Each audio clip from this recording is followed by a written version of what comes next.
While it's understandable that you want to have all the comforts of a home while on vacation, you can't just bring anything you want onto a cruise ship. Ahoy, travelers! It's Amy with Cruising from the Ozarks here to help make sure you don't get sent to the naughty room on your next cruise. And yes, cruise lines have a room full of confiscated items that cruisers have tried to bring on board. I have a list of 10 items plus a bonus item that we're going to go through of things that you cannot bring on board a ship. And number one is you cannot bring on a clothes iron or other small appliance. I think an iron is probably the most likely item that someone would try to bring on board, but you aren't going to be able to bring on any other small heated appliances either. Really, the only thing that plugs in and heats up that you can bring are hair dryers and curlers or straighteners. So no Keurigs, clothes steamers, hot plates, or anything of that sort. Number two, and this one seems to be brought up the most, but you cannot bring on anything with a surge protector in it. For the most part, that's going to be an extension cord or power bank. Luckily, they make a lot of power banks without surge protectors nowadays. I like to take a power bank that has multiple sockets along with several USB and USB-C ports and is on a long cord. I know that some people bring power banks that plug directly into the socket, but I like having it on that long cord in case I need to be further away from one of the few wall sockets that you're going to find in your cabin. Number three seems like something that shouldn't need to be said, but you can't bring illegal drugs onto the ship. And this includes marijuana and CBD products. It doesn't matter if marijuana is legal in your state.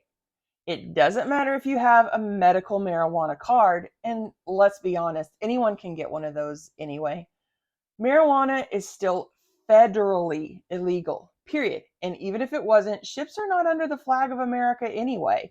And most of the countries they are flagged under have stricter drug laws than we do. The only actual cruise ship that is registered with the US is NCL's Pride of America, so maybe one day marijuana might be legal on that ship, but I wouldn't hold my breath.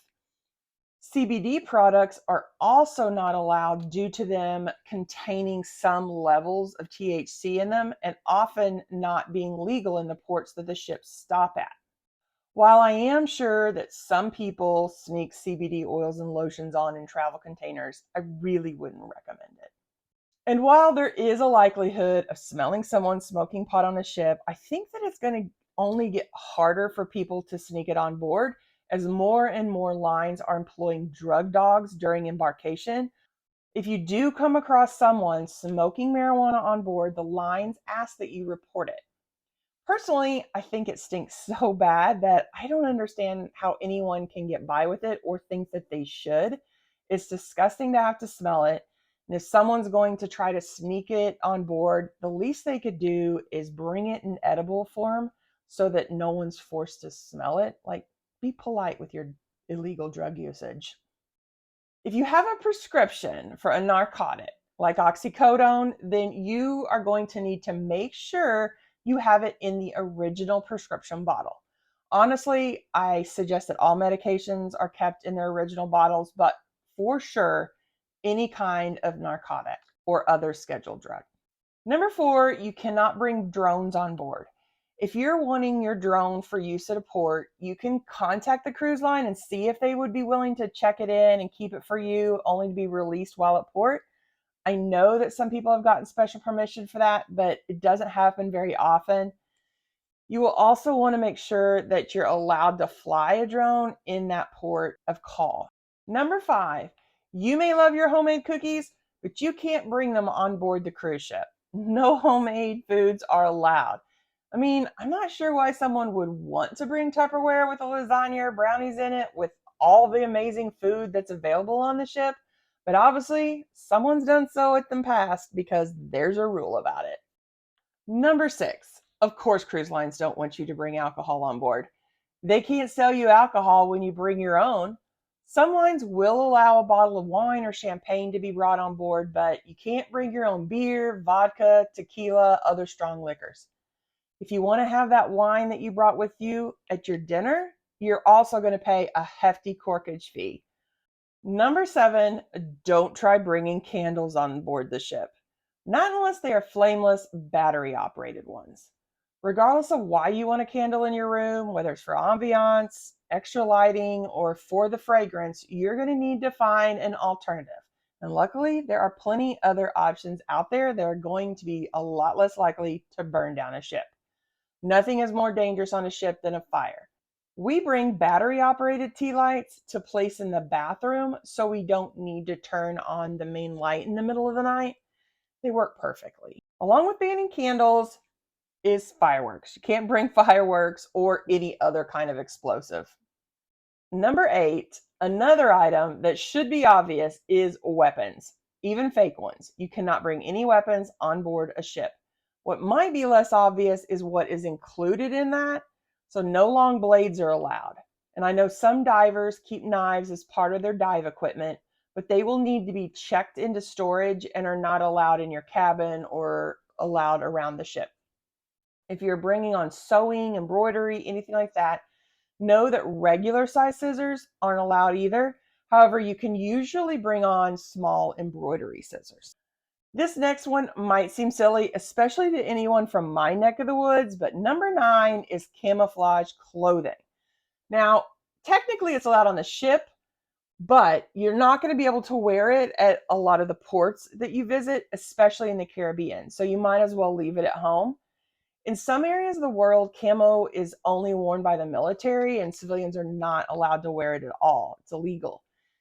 Meanwhile, I don't think you're allowed to live in the Ozarks without owning at least one article of camo clothing. I was at a baby shower recently, and even the baby got some camo clothing as part of the baby shower gifts. So number 10 is personal radios and Bluetooth speakers. Ye old boom boxes have long been prohibited, but let's be honest, the boom box of the 80s has been replaced with the Bluetooth speakers. And a good Bluetooth speaker can be just as loud, if not louder, than any boombox. I just think it's funny that cruise lines still list boomboxes on their prohibited items list, but not all of them list Bluetooth speakers. When is the last time you've seen an actual boombox in the wild on someone's shoulder? While you may be able to get by with bringing on a small Bluetooth speaker, it is much more likely to be confiscated nowadays. Carnival has already said that they won't allow them, although some seem to be making it through security. If you listen to the discussions, you'll find that some people are having them confiscated and some people are not. Personally, I'm in the camp that thinks it is rude to play your music out loud in a public place. Unless you got the permission of every single person within hearing distance, it's just rude to assume that anyone else wants to listen to your music. Wear headphones. I feel that way on land as well. I don't know why some people think others want to listen to whatever they're listening to. But let me know in the comments your opinion. Do you think it's okay to use speakers in public places? I have one more bonus item, but before we get to it, I wanted to ask that if you enjoyed this video and maybe even learned something, be sure to let us know by commenting and giving this video a thumbs up. It only takes a second, and doing so helps cruisers like you find us. So the bonus item is something that's very new. Norwegian Cruise Line is banning fans. They came out just about a week ago and said they were going to ban fans, and then kind of backtracked and said, oh, we're just banning larger fans, but you could bring personal fans on. And even though this was just brought up about a week or so ago, we were on a Norwegian cruise in January and knew someone whose fan was confiscated from their luggage during embarkation.